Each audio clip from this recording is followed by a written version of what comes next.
Hello. I found this book that I had written in just for a few months. Look at the angel. And it began Thursday, January 3rd, 2008. I started with the words up early because I really didn't sleep. I was up early and I had set out towards a new life in this new year. And I wrote, I feel excited yet calm. We get there so very, very early that the receptionists at the surgical center are not there yet. I spend time on the computer while waiting. I found one email that says, I will be like Twiggy. Whoa. I often see other women and wonder if I will have their shape once I have lost the weight.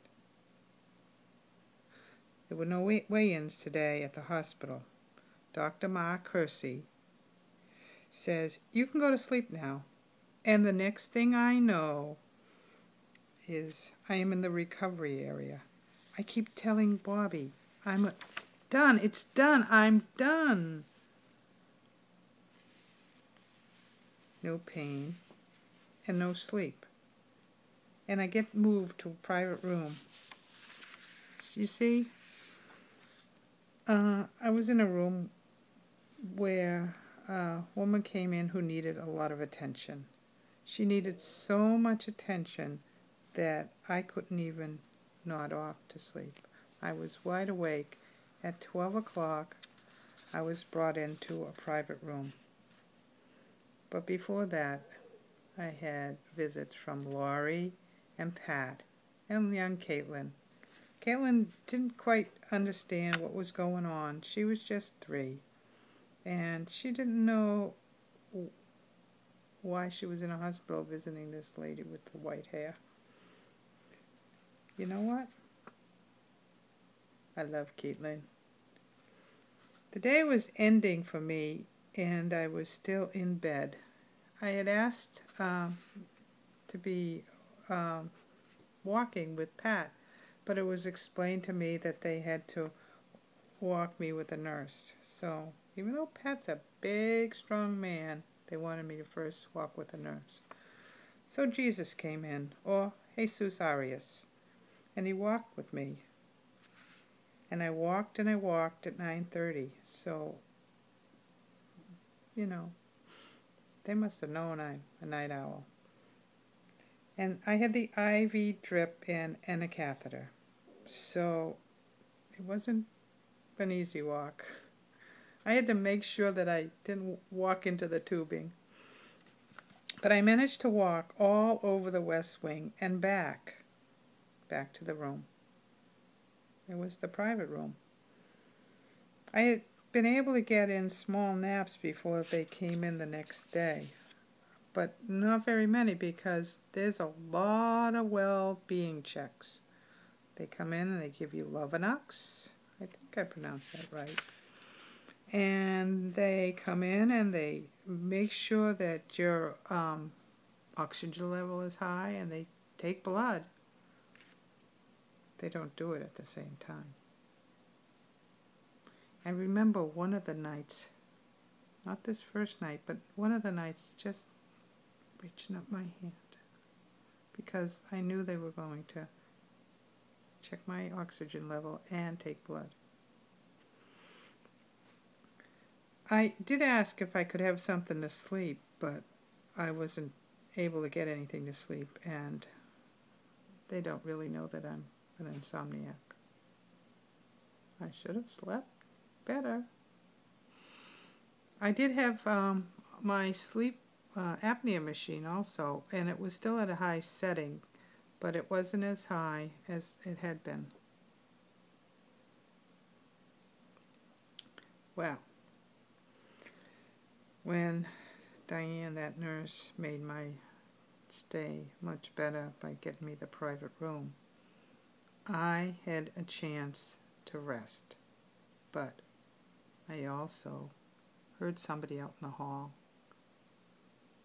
oh yeah, there's some nurses, and perhaps they don't realize that I'm still awake, and they're talking, and they talked, and they talked.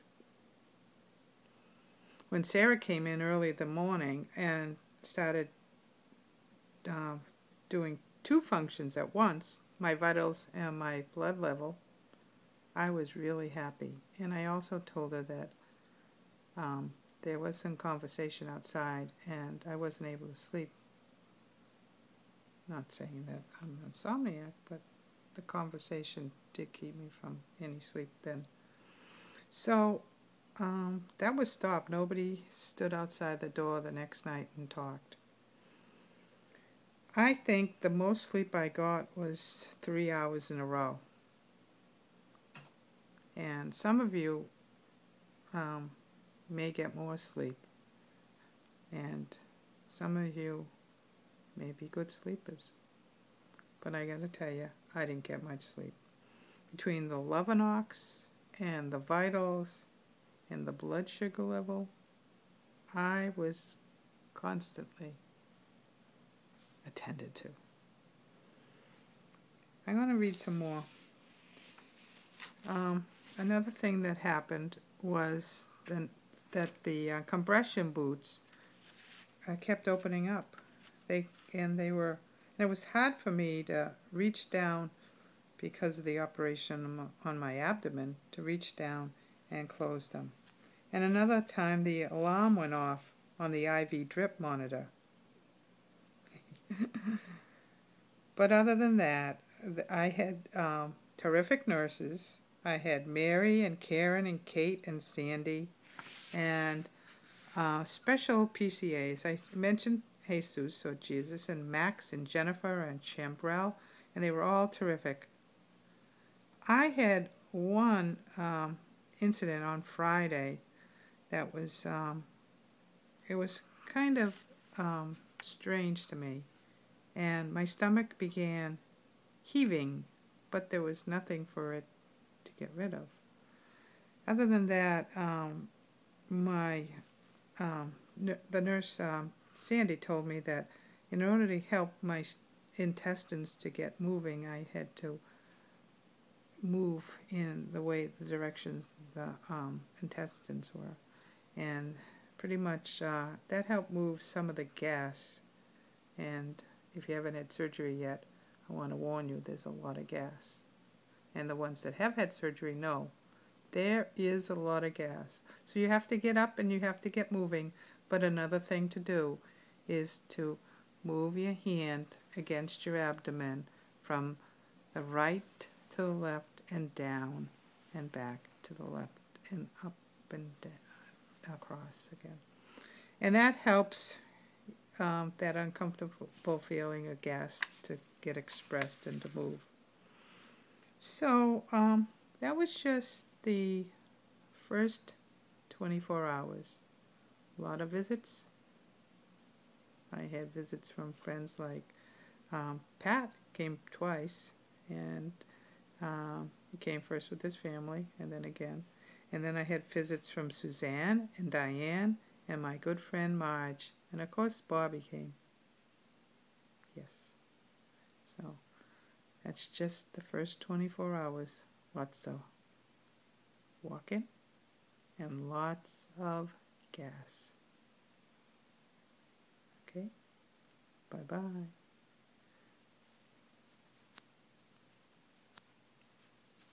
Okay.